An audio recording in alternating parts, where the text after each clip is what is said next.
But I think it's really important, especially being a woman in business, that we talk about money. This is The Payoff with me, Sylvia Jeffries. Brittney, welcome to the show.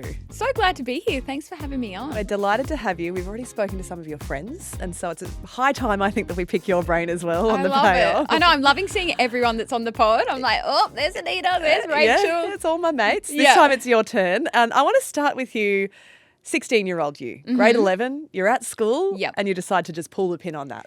Yeah, I wanted to leave school for the longest time. I never liked school, but I didn't hate it. But I guess I wasn't interested in it. And I felt a lot of pressure, you know, in like year 9 and 10 when they start talking to you about what are you going to do for the rest of your life. I remember just thinking like, I have no idea. But all I knew that I wanted to do was I wanted to make money. That was like my number one thing. And I was that kid that... even thinking back to when I was in primary school, I would want to do things for pocket money, or I would want to set up a stall out the front of my house and try and sell things like Easter eggs or whatever that I had left over from Easter. So I think from a really young age, I was always really independent and I wanted to do stuff and earn money. Got my first job at Macca's as soon as I was 14 and 9 months. Like I was just so eager to get into the workforce and just like have that independence. And then so throughout high school, and I was like, I don't really like this. I'm not interested in going to uni or anything. And I just wanted to get out of school. I was just the kid that worked, 5 or 6 nights a week after school until 11 o'clock. And I'd had so many jobs throughout high school. And then I thought, one way to get out of school is to become a apprentice hairdresser. So I went down that whole path for a while there of going and doing a couple of trials, and I never got any of them, and I was so bummed because I just wanted to get out of school and work. But I think now, imagine if that had worked out and I'd become an apprentice hairdresser. My life could be completely different now. And what was your family saying when you were saying you wanted to leave school? Well, Dad wasn't in the picture, and my mum was very much like, I don't give a shit if you don't go to school. So I didn't have anyone in my life growing up, parents or anyone really in my family that were trying to push me in the right direction, if anything. Or in any particular direction. Yeah. It was very much, I don't give a shit if you don't go to school. I'd just wake up and say, I'm not going to school today, and be like, I don't care, which I think could have went one way or the other. I could have went down a really bad path having no direction growing up, but luckily it all worked out for me in the end and I figured out my own path. But yeah, just from the youngest age, I wanted to get out of school. I finished year 10 and all my friends were saying, stay. In year 11 and 12, I'm like, okay, even though I wasn't going to go to uni or anything, but I just stayed. And then in year 11, I was like, I just don't want to be here. And I was working at a little Italian restaurant at the time. And so I just quit school and was a waitress. Wow. Because I just wanted to earn money. I just had no interest in being at school. You already had something of a side hustle going on, though, with your YouTubing, right? Yes. You started that when you were, 14? Yeah, 14 or 15 is when I first discovered YouTube, and the internet was so different back then. I think you had your beauty gurus and stuff, and I thought, well, maybe that's what I want to do. So I started that YouTube channel in high school, and I was just making videos every now and then. And what kind of things? What content? Makeup tutorials, but had no idea how to do makeup. Went to Kmart, bought a cheap little eyeshadow palette from BYS, cosmetics. So I was dabbling in some makeup tutorials. I had a couple of friends in school, maybe in year 8 and 9. They would come over on the weekend and we would make little music videos, just having fun, really. It was nothing special or great, but I always had the video making stuff as a little hobby of mine in school. Even younger than high school, our next door neighbours had a desktop computer back in the day with the webcam on top. And I remember being fascinated by using that and using Windows Movie Maker back in the day. And I just loved, talking to the camera and being silly. So that was always a hobby of mine. When were you able to start monetizing your YouTube presence? Yeah, so I dropped out of school in year 11, and from the ages of 14 to 21, I had over 20 jobs. because I was just, I was willing to try anything. And I also just had the mindset, it was really bad, like looking back on it, like if I got a job and I knew straight away that I didn't like it, I'd start looking for the next one because I guess I didn't want to become complacent or go, yeah, okay, I'll just work here if I absolutely hate it. And I did everything from like retail to all kinds of hospitality, working in cafes, bars, restaurants, got my RSA when I was 18 so I could serve alcohol. I worked in sales. I worked at a school camp teaching kids how to do sport. Like I just tried anything and everything. So I had the worst resume in the world, but then I would just like change it all and take everything. Highly populated resume. Yeah, I just take everything off it and lie, you know, because I'm like, who's going to actually background check this? And so all the while doing all those jobs after leaving school, I would make the YouTube videos, and I'm not sure when it was that monetization came to be, because I think when I started that wasn't even a thing yet. Like it was just like a video platform.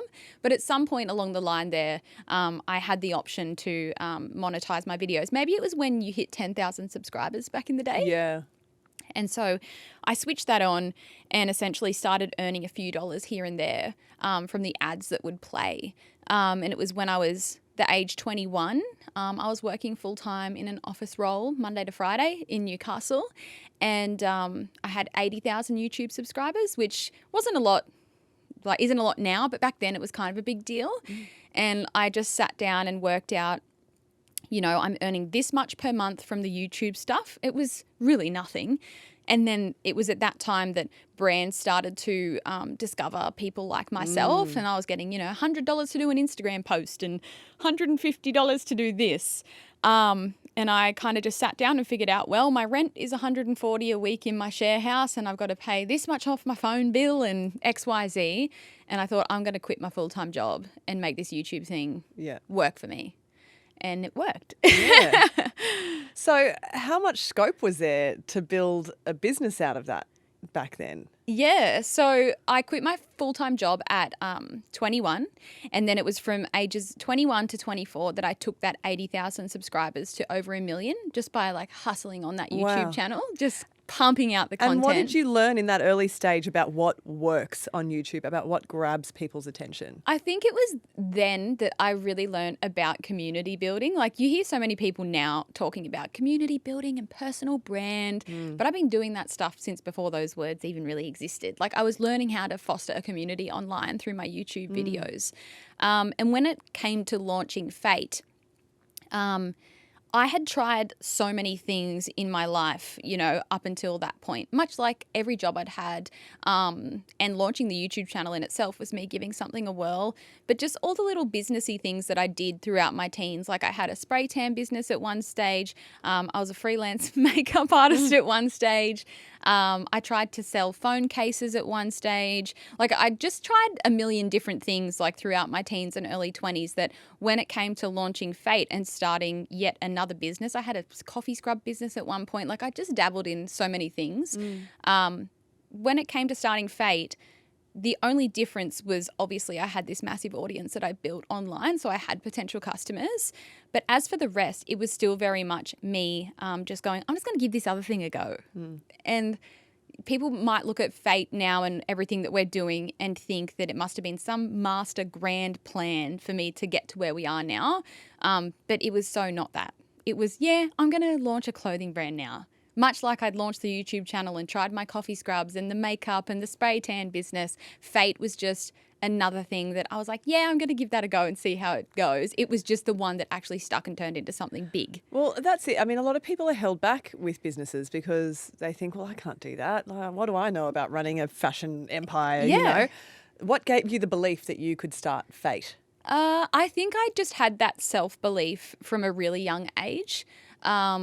And I don't know where I got it from. If anything, maybe I got it from not having anyone kind of encouraging me in life. So I kind of had to build my confidence myself when I was really young. And like I moved out of home when I was 17 too. So I just feel like I've always been really independent. And I've kind of figured out that if I put myself out there and try different things and don't give up, even if it feels like I'm working 20 jobs, like eventually something is going to pay off. You got it. Thanks for the branding. See, we're building the community we organically. But you know, when I launched FAYT, I didn't think beyond the launching it part. I Yeah. didn't think this is going to be the thing that works and it's going to, you know, 8 years down the track, it's going to be this massive brand. I just thought, yeah, I'm going to give this thing a go. But how did you do it? How did you start it? I mean, I Googled it. You Googled it. Yeah. It sounds like, you know, we've only just met, but Yeah. it sounds like you don't have a big safety net, big financial safety No, net not at all. behind you. I you had, know, from a family perspective. I'd obviously been a full-time influencer for a few years by this point, and I was earning a great amount of money because, you know, I had 1 million subscribers on YouTube. So I was like doing all these brand deals, and Instagram had skyrocketed, and so I was earning decent money. So I had money sitting in savings. So I used my own money to start FAYT, and I honestly Googled every single thing that I remember sitting there Googling how to set up an Australia Post account, and because I'd done my little skincare coffee scrub business, I kind of already had the general idea. You know, I Googled how to build a website, and then I discovered Shopify, and then I'm sitting there like building out this website, how to get shipping bags. I connected with a few people through influencing, who put me in touch with other people in terms of like finding manufacturers and stuff. I quite literally just figured out every single thing and kind of pieced it all together slowly. And then obviously from my YouTube channel, I had already kind of mastered social media by that point. So I was able to take, you know, a lot of what I learnt building my YouTube channel to then, you know, implement those same sort of strategies but into my business. And obviously I had this community online who were following my day-to-day life. So then I kind of like took them along the journey of, well, now I'm going to launch this business. So marketing was tick. Yes. What was the elevator pitch? What were you offering the customer with your products? I was offering not much. Like when I think back, to be honest, I remember making YouTube videos about it, and you can still find them on my YouTube channel. It's so embarrassing to watch back, but I was just a young, early 20-something girl saying, hey, like I'm going to launch this clothing brand. Like it wasn't a big elevator pitch back then. It was so small in my mind.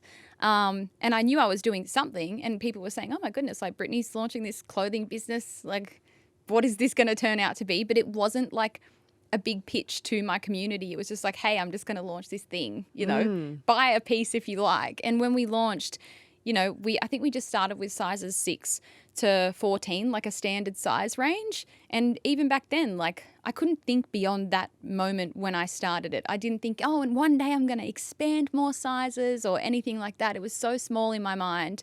And it was, you know, after the launch, listening to my community, and people were saying like, can you add more sizes? Can you add more sizes? I was like, sure, let me see if I can do that. And so it was like listening to my community that then like along came like our size range over the years. It was just like a really gradual and organic journey, I would say. When you were saying earlier that you used your own savings to Yes. launch the brand, that's really interesting to me when we think about money mindset, and we talk a lot about that here on The Payoff. Yeah. A lot of young people, when they come into money early in life, young in their lives, Yeah.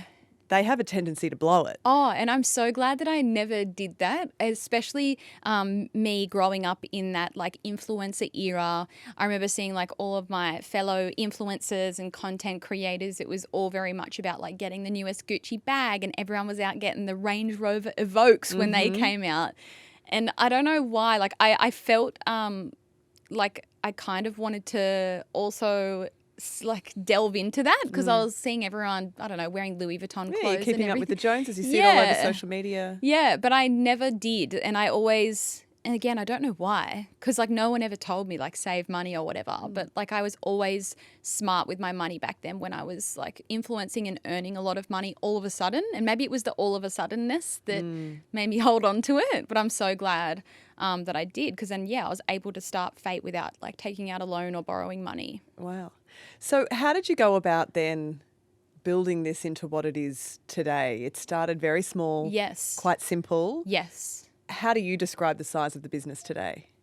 How do I describe the size of it? What's the reach?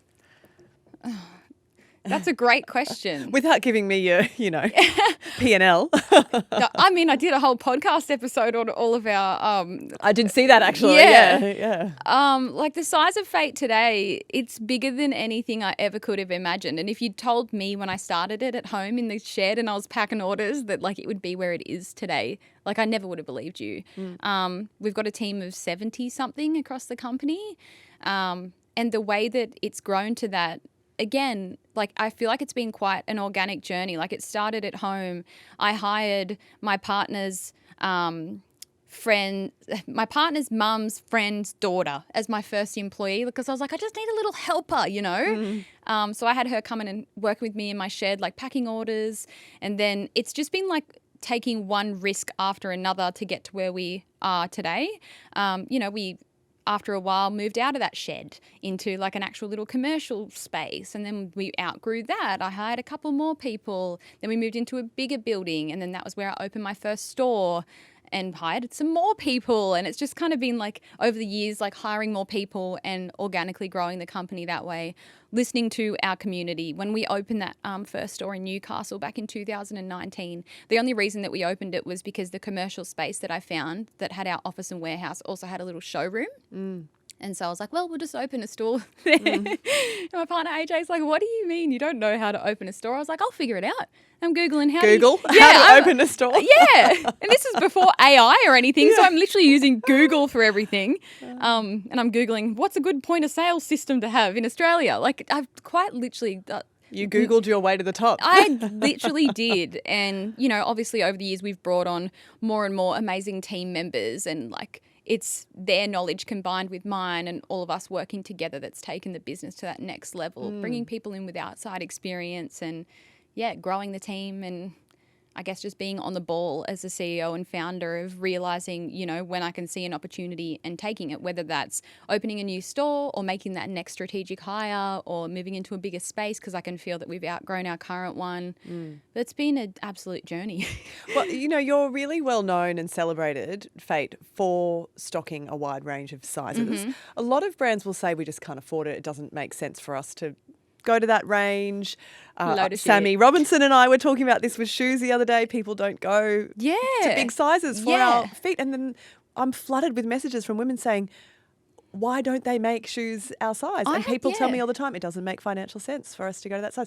What do you say to that? I say, I obviously can't speak about shoes because we don't do shoes, but any business out there that is big enough to afford to extend their sizing range, if they say we can't afford it or the customers aren't there, like, I'm sorry, but that's just a load of shit. Yeah. Well, so what happens with your larger sizes, for example, that might not be stocked by other businesses? Do they sell well? Yeah. Like people are like, oh, no, the consumers aren't there. But like we are living proof. And I think as well, like the average size woman in Australia is a 16 to 18. And a lot of brands don't even go to a 16 or 18. So make that make sense. And like, I just don't get it when brands say it's not feasible for them to do, because it's like also just go outside, like go walk around. Like people are all different shapes and sizes. I think there's a lot of pressure on small businesses to offer a size range. And let's say, for example, someone was to start a clothing brand today and they come out with sizes 6 to 16, let's say. I see like speculation online often, people saying like, you need to have more sizes.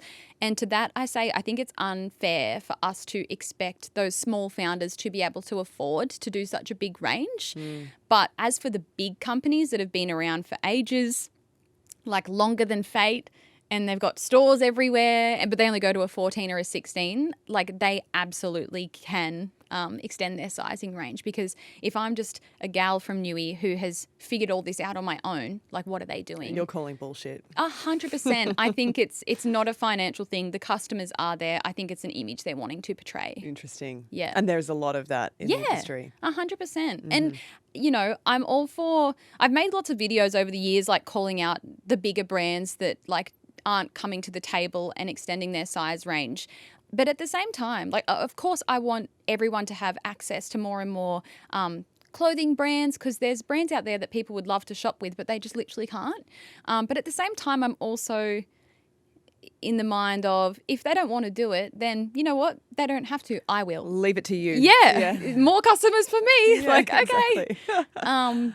Yeah, and it's just crazy. Like I probably don't talk enough about our size range, and I think the reason for that is because I'm so used to it that it feels like the norm for us. Like I'll walk into any of our 5 stores and there's just people of all different shapes and sizes. There's mums with their daughters, and it feels normal to us. And I guess it's not until, because I don't really go like out to the shops very often, but it's actually crazy to me that, you know, you can walk into some clothing stores and the rack stops at like a 12.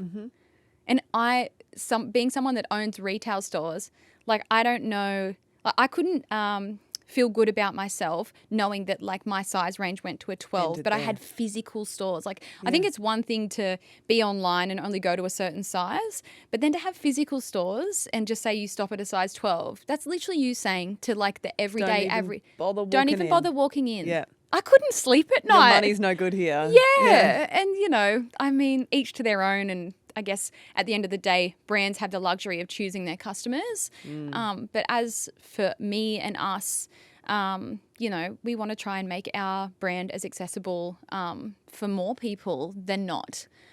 So yeah, it works for us. And there's other brands out there as well doing similar size ranges to us, and they're killing it as well.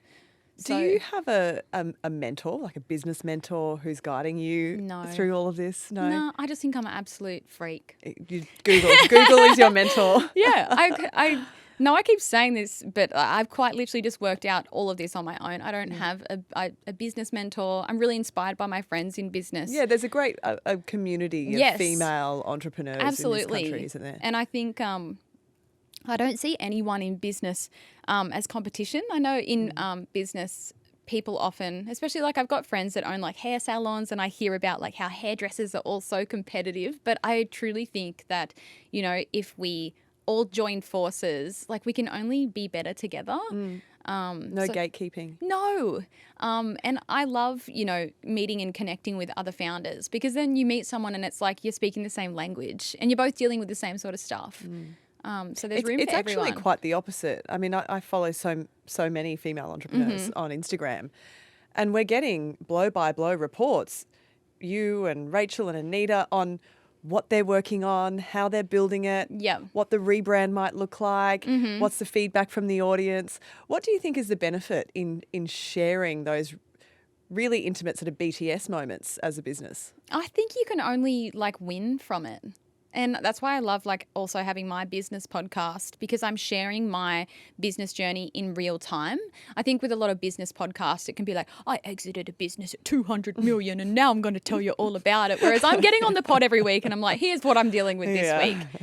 So I think it's really refreshing for people to hear from other business owners in real time. And it's like, help me and I'll help you. Like we can all just help each other. I did a video last night where I've got like a little series where I roast people's businesses and people comment and say, roast mine. And then I'll go through their website and roast it. And I'll like share tips or like things that people should download or apps that they should get for their website. And last night in one of my videos, I shared like our Shopify theme that we use. And someone commented like, oh my God, I can't believe you're just willingly going to tell everyone the theme that you use. I'm like, why not? Yeah.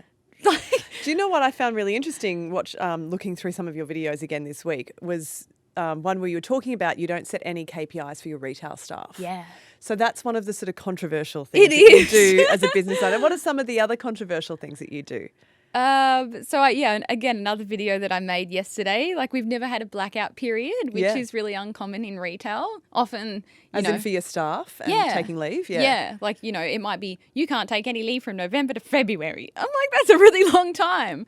Of course, like we hope that people are going to be able to work over the Chrissy period, but we've never had a blackout period. I think a lot of the things that I do in business, they might seem controversial, but I think it's just common sense. And I think if anything, I have such an advantage, you know, starting FAYT on my own and building it to where it is today, because I still like have so much control over all of these things. And people will comment on my videos going, oh, like I work at XYZ retailer.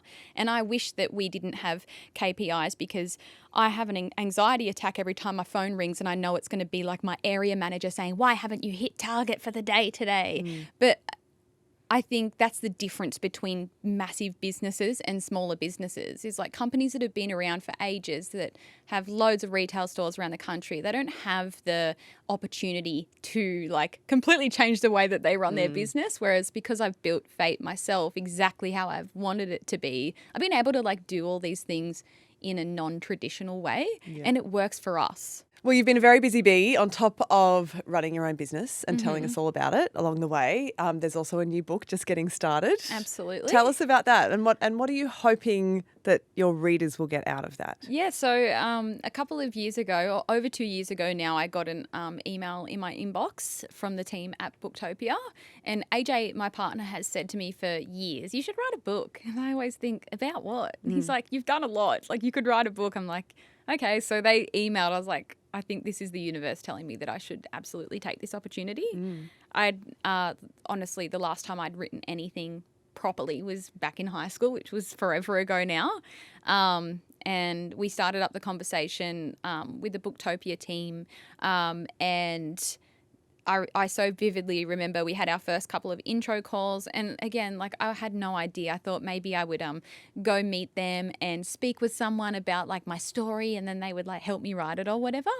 But I remember them saying, all right, Britt, well, we'll just hang tight and we'll wait for the first draft. Oh, my God. And then I was like, oh, okay. No like pressure. You want me to just like Go? open a Google Doc? And they're like, yeah. Start They were typing. like, open a Google Doc and you can like share us in on it so we can see how you're going. And I'm like, oh, so you're just fully trusting me to write this thing. I did talk myself up a bit though in like the initial meetings, being like, yeah, I can write. Did you write like out a template or a mud map or something? Kind of. I like started by like writing out chapters and thinking I can talk about this, that and the other. But I so vividly remember the night that I started writing it. I was like, I'm just going to write it at night when I'm laying in bed, like an hour here and there. And I was laying next to AJ and I said, I'm actually stuck on what to write as the first sentence. Because like if you're writing a book, what is the first thing? The opening thing. Yeah. The opening paragraph is the hardest. Yeah, what am I going to always. say? Yeah. And I jokingly wrote in my laptop, once upon a time, like just being stupid. And I was like, no, I'll cross that out. But I like put a strike through it and then I started writing and it's still there in the book, like the once upon a time. With the strike through. Yeah, I left it in there. So that's the first part in the book. But we launched that earlier this year. This year's all become a blur, It's a blur, to me. I I know, and I'm know. like, how is it half It's almost over? Christmas. I Yeah, know. It's I need insane. to start planning Yeah. lunch at mine. And it's, if I had to describe the book, it's a bit of a memoir on my life and my entire business journey and business advice, like wrapped into one. And I think it just tells the story of believing in yourself and like never giving up until you find that thing that brings you joy. That's what the book is about. And I think there's something for everyone in the book. I think often when it comes to business, like even how like I have a business podcast as well, people can hear the word business and think boring when in reality it's not. So I really do think that there's something for everyone in the book. And we called it Just Getting Started because number one, I still feel like I'm only just getting started, even though I've been doing what I've been doing for a while now. And also just because it's all about just getting started. I think in business, especially, you know, with how much information there is out there now, there's so many podcasts, so many TikTok business people, like there's so much out there that starting a business could almost feel like overwhelming because you think, where do I start? And it's not perfect enough. But as for me, I think business is all about just getting started and figuring out the rest on the way. So you started FAYT in 2017, is that right? Yeah. So we're almost a decade down the line. So back then you were living in a share house, spending what, $130, $140 a week on rent. Yep. How would you describe where you're at now from a personal finance perspective? Do you feel wealthy? Do you feel settled? Do you feel comfortable? Do you feel financially secure? Yes, I definitely do. Yeah. It's a massive contrast to like when I quit my full-time job and I knew that I was going to have like no money. Like I just remember constantly having $0 in my bank every week, or it would go into like -$3. And it was like that for a really long time. So mentally I feel completely different to back then. In saying that, you know, when I was in my early 20s, like did earn a lot of money in those influencer days, because the brand deals that you would get offered were just crazy. So even in my early 20s, like I came into like a decent amount of money. I was really silly at one point and wasn't paying my tax properly and got a massive bill off the ATO. Yeah, that'll sting. That was a good lesson in my early 20s. But as for now, I definitely feel so financially secure. That's not to say that like I still don't have like worries sometimes. And over the years, especially opening our 5 retail stores, again, we fund the whole thing ourselves when we open our stores. Have you ever taken external funding for FAYT? No, never. Wow. Yeah. So every store that we've done, like we do a big fancy fit out and everything. So we just use the money that we've got there and we invest into the store. And obviously when you're opening a store and if you're renovating the whole thing and buying all the stock for it, like it's a lot of money that you got to invest. Yeah. And it's like 6 months of not getting any return on that. But then it's always worth it in the end when the store finally opens and you've got customers coming in the door. But there have been some stressful times there where we are watching our cash flow like go up and then all the way down. But like that's just business, and you can't just sit there in the safe lane playing it safe. I've learned that like all the opportunities lie on the other side of taking those risks. You just got to be willing to do it and like throw your money at it. And I keep saying pay off. Pay off. And hopefully it will It's pay staring off. right at you. Yeah, I'm looking at this big screen next to us with the payoff written. Staring right into your face. Yeah.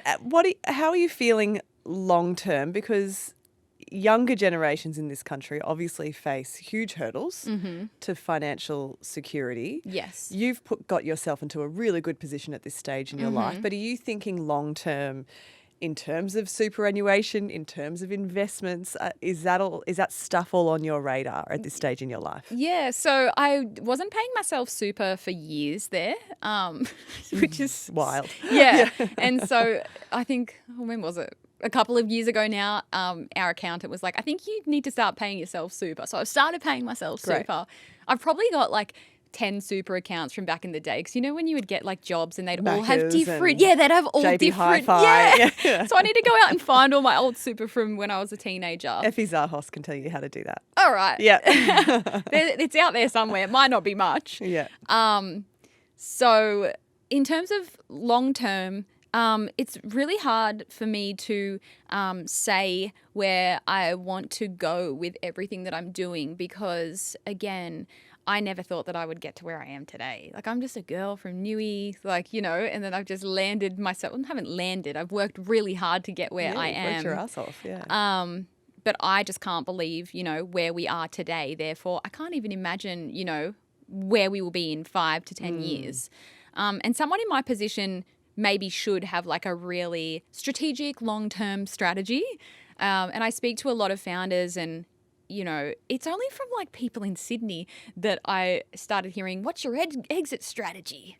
I'm like, what do you mean? Like, I'm just getting started with this FAYT thing. And everyone's like, nah, you got to get out. You got to get I'm like, it's all about the sell. I know. And again, like I'm just in Newcastle, so I don't really like hang out with any like founders in Newy. It's not until I like come to these events in Sydney and people are like, yeah, exited for 150 mil. And I'm just like, you're speaking a language that I do not understand. Big smoke talk. Yeah. But I don't have an exit strategy for FAYT. And I don't have like a long-term plan. Like my long-term plan is to obviously foster what we currently have and continue growing on what we already have. And like that's quite literally the goal. Like, sure, I'd like to open some more stores. You do get scared though, like when you see on the news, like all these retailers are shutting down. I'm like, oh no. Yeah. You know, and you're not feeling any of that pressure? No. At the moment? Not touch wood. Like you definitely have in retail in general, like you've got your busy periods and your quieter periods. But I'm not feeling that pressure. But again, maybe it's because we're in a great financial position, like we don't have money owing to anyone and everything's still very well within my control. Whereas maybe if you had 100 stores across the country, like you'd start to see the cracks forming. But I'd absolutely love to open more stores because they are so special. And yeah, I'd love to continue like growing everything that we're doing online, our ranges, our community. But I'm honestly just enjoying the ride. Yeah. Yeah. What happened when you shared your P&L, your profit and loss statement? Did you get much of a reaction to that? Yeah, people were just like shocked at how much stuff costs. Yeah. But I think it's really important, especially being a woman in business, that we talk about money. Because when women do talk about money, it can be like, oh, don't talk about that. But why? Yeah. Why? Well, that's the whole point of the payoff. Exactly is right. to talk about this stuff. I think do you sit over dinner with your girlfriends and talk about, oh, my savings goal right now is a house deposit, or I'm looking to start investing in ETFs, or is that something that maybe not so much, but I Yeah. would like to have more conversations about money. Yeah.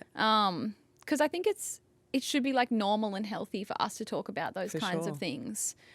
So I'm all for it. And that's why I was like, I'm going to do this podcast episode and just read through. AJ literally downloaded it for me and gave it to me. I was like, can I definitely say these numbers on my podcast? He's like, I don't see why not. It's your podcast, and it's your business, and they're your numbers. You Exactly. do what you want. Yeah, but I think it's refreshing to be able to talk about money, and I think it's good for people to understand that on social media, everything can look, as we know, so amazing and everything's la-di-da, singing and dancing and having fun. But when it comes down to it, business is one of the most expensive things that you'll ever do.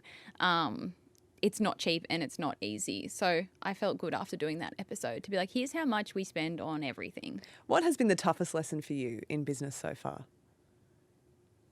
Ooh, so many. I could write a whole book on it. Oh, you did.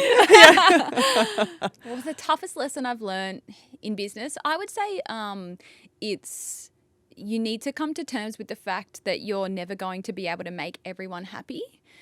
Naturally, I think we are all people pleasers. You never want to upset anyone, but I think the reality will hit you when you go into business, when you are dealing with so many people.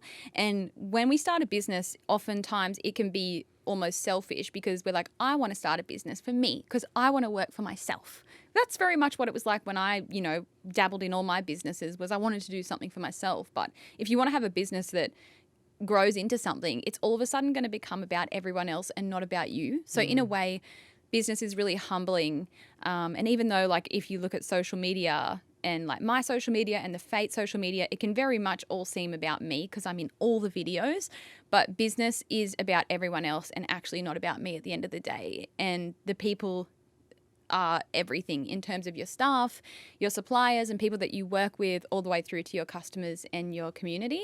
And I think it's just been really eye-opening to deal with so many people in business, especially within our customers and staff. And you just always want to be perfect for everyone. We want to be the perfect brand with the perfect clothes and the perfect fit for everyone. We want to be the perfect workplace and make sure everyone's 110% happy all the time. But it's never that way. There's always going to be someone that isn't happy with whatever it is that you're doing. And you really have to be okay with that as a business owner, because if you're not okay with that, you're going to absolutely crumble. I can't imagine anyone was unhappy about the Bunnings outfit at Coachella, right? That was 100% positive feedback. Oh, no, there was a couple of people that were like, No. I don't get it. And it's go figure it out. Yeah. Google it. And people were saying, people over there won't understand. I'm like, we didn't do it for the people It's at not for Coachella. LA. It's for people at home. That was one of the funniest Whose things. idea was that? That was, it was mine and Matt's. We had the idea of just dressing up really funny one day because we're like, who cares? Yeah. Coachella is so much about all the cool outfits, and we're like, on the third day, let's just go dress really funny. Yeah. And it was actually so fun to be at a festival in a really comfy outfit and not care. We loved it. What has been, one of the big pinch me moments for you so far on this ride? Ooh, I would say probably when we have opened our stores, because we're based in Newcastle. I'm sure everyone listening knows where Newcastle is. Yeah. If you don't, it's a regional city, 2 to 2.5 hours north of Sydney. It's very chill. We're very much in our little FAYT bubble. It's the land of Joey and Matt Johns. Exactly. Yeah. And so it's not until, I get out into the community and let's say, for example, we open our Hawthorn store down in Melbourne, and I show up in the morning, like we've gone through all the hard stuff to get to that opening day, like stocking the store, doing the fit out, everything. It's all paid off. There we go. I keep We should be paying you every time you say it. This is great a branding. paid advertisement with the payoff. I'm getting forced to say this. Ding. And I think the pinch me moments are when I show up to the store opening, the day that we're opening, and there's like a line of people out the front. And then I'm standing in the store in the middle of the opening day and there's just people everywhere and, customers flopping 10 items over the counter and like wanting to buy so much and like walking out with their shopping bags and smiles and they're so happy. Or when they're coming out of the change room, they're like, oh my God, these jeans are amazing. I think those are the most pinch me moments for me, where I'm like, oh my God, like look what we've done. You're making something that people love. Yeah. So I'd say that is always a massive pinch me moment. And I'd say other pinch me moments that I get a kick out of that I never expected when I started FAYT, again, because I had such a small mindset. But it's seeing the growth of our employees within their roles. I get a lot of satisfaction out of like seeing just the growth that staff can have. And just how many employees do you have now? I think it's 70 something. Wow. Yeah. And how do you find being a boss? Is that something that comes naturally to you? I've written a lot about this in my book. Being a boss has made me, like being a boss is like holding up a mirror and looking straight back at yourself. Like you learn so much about yourself and you question yourself so much. If you worry what people think about you now, become a boss. And then you really worry about... Because really nobody likes their boss, do they? Yeah.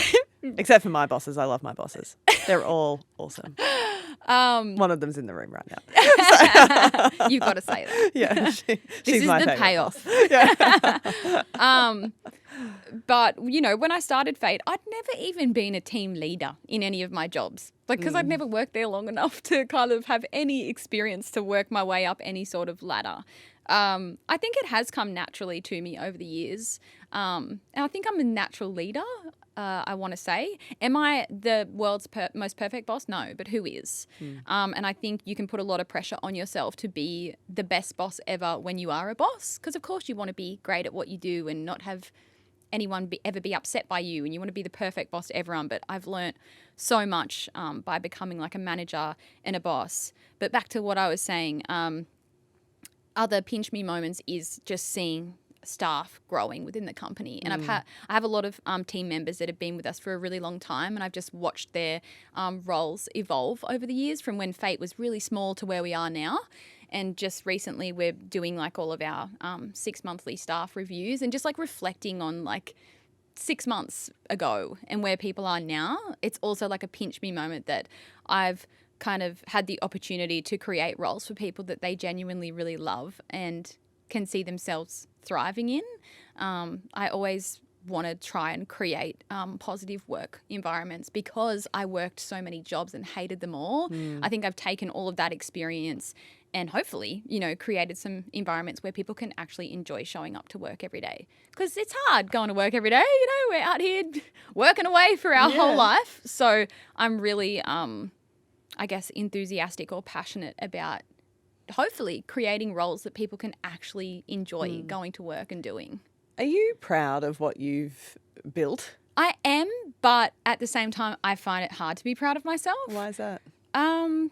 I think it's a hard thing to do. And, people say, you should be so proud. I'm like, I am. And I'm learning to be more proud. But I think it's hard when you're just in the rat race to stop and be like, look at everything that I've done. But it's like those moments, like the store openings where I go, oh my God, look what I've done. But I'm definitely learning as I'm getting older to be more proud and to stop and smell the roses. Like that's one of the chapters in my book, because it's always so go, go, go in business. And what's the next thing we're going to do? And, we launched that collection. Great. Where's the next one? That it's hard to stop and actually be proud of yourself. But yeah, if I stop and look at everything that I've done, yes, I'm proud. I just feel like it's hard to be proud of yourself. You should be. What about 14-year-old Brittney, Oh, who's setting off on her YouTube journey? She'd be pretty stoked, I think, she with where wouldn't you're believe at it if I told my 14-year-old self. I keep referencing my book, but there's a chapter at the end of my book where I write a letter to my younger self. Because, yeah, if I had known back then, like where I am now, I never would have believed it. But at the same time, I feel like reflecting on when I was 14 and 15, I knew I was going to do something amazing. I just didn't know what it was at the time. I just had to go on a journey to get there. So we are stopping to smell the roses, but when we're done with that, what is next for FAYT? Great question. You tell me. You tell me. One day at a time. Yeah, absolutely. And I'm just loving where we are at right now. We've got so many exciting things that we're working on. We're just about to move into a new office, so I'm really excited for that. It feels like, you know, when you're a kid and you would like rearrange your room and get really excited about it. I feel the same when we're moving into this new office. But yeah, I just want to focus on, like I said before, you know, fostering what we have, and just growing. Like the sky's the limit, really. Have you ever felt pressure to move to Sydney, move the business to Sydney? No, I never have. And I have thought sometimes, you know, when we've had, I wouldn't call them challenges, but there's no like modelling agencies in Newcastle. So every time we're like having to do a photo shoot for our new products, we're having to like look up all the agencies that are down here or up in Queensland. We're always having to fly models to us. So there are definitely some setbacks, I guess, or maybe our business would be different if we were based in a bigger city. But I think we've like used it to our advantage in those like small challenges that we've faced. And also I'm glad that I'm not paying Sydney rent for the commercial spaces, because I can't imagine how much like a warehouse is in Sydney compared to Newcastle. Oh, so yeah. I It's like about it. $17 million for a one-bedder in Bondi at the moment. Nice, So, nice. It's a lot. There might be some people listening to this today who they might be young and they might be struggling at school. We know there are a lot of kids who are struggling at school these days more than ever, or it might be their parents listening to this. What would you say to someone who might be thinking about, you know, leaving school a little bit earlier and trying something different? What's been the big lesson for you? Yeah, absolutely. I think my advice, especially to parents out there, if you have a kid who is showing interest in things that may not be traditional, like I think back to when I was younger, like I always put my hand up when I was in class when the teacher said, who wants to read this out? You know, in primary school, I was like, sign me up to the debating team. I want to be school captain. I loved doing public speaking. Like I always loved putting my hand up to do things. And I thought nothing of it at the time. But looking back, it's like I genuinely feel even when I was in primary school, like I knew that I wanted to get out there and do something amazing. And I could only imagine if I'd had a better support system from my parents. I think I've done amazing considering. But if I had like a mum and dad that were there to actually push me and cheer me on and like encourage those interests, and talents and passions. Yeah, like I think if you have parents that could like support you in that and let you explore those areas, and even if it is something as controversial as wanting to leave school and not go to uni, like I would say, like don't let your kid let go of that sparkle and shine. And find a way to harness it. Yeah, absolutely. Because it's amazing the stuff that you can achieve. Like if you put your mind to it and you're willing to like risk it all and work your absolute bum off. And I think my story is a great example of that. And to people out there, if you have that feeling deep down, like I remember when I was working full time at a glass manufacturing company up in Brisbane. I was really have done I've it all. done everything. So I was 20. I was living in Brisbane. I was working at G. James Glass and Aluminium, and I was a personal assistant to some big manager up there. Just a 20-year-old clueless. I'd drive to work every day, and I think I started at 7:30 in the morning, and I'd be driving to work, and everyone knows the feeling when you're like, oh, I don't want to go to work today. But that feeling for me was like 10 times worse. Like I was like, I don't want to go to work. Like I had it in my mind that there was more for me to do in life, and I never let that feeling go away. Whereas I think some people might, you know, and fair enough, they're like, oh, well, this is it for me. I'm just going to keep working in this job that I absolutely hate. But for me, I was so destined to not feel that way anymore. And if you were to ask me, like, what is my definition of success, success is a lot of things to a lot of different people. For some, it might be financial stability. It might be not having to work that much. But for me, it's just waking up every day and I just feel excited to go to work. And that's exactly how I feel now. I no longer have the Sunday scaries of, I don't want to go to work tomorrow. And it was like, I don't want to go to work tomorrow. You're dreading it. Yeah, like that absolute dread, which I know is so common for all of us. But if you have that like feeling inside of you, just like hold on to that and don't stop until you find whatever it is that you're looking for, because I can guarantee you that you can find it. That it will pay off. Yeah, it will pay off. You're the best. Thank you so much for coming and Thanks doing for this with us having today. me. Are you heading straight back to Newy? Are you Yeah, like all straight roads down straight the to freeway. Newy? It's honestly a nice drive. Like It is. I've done it a billion times. I love but that. it's actually a really nice drive, so I don't mind it at all. Well, thank you for coming here and chatting with Thanks us today. for having me. Lovely to chat, Brittney. Thank you.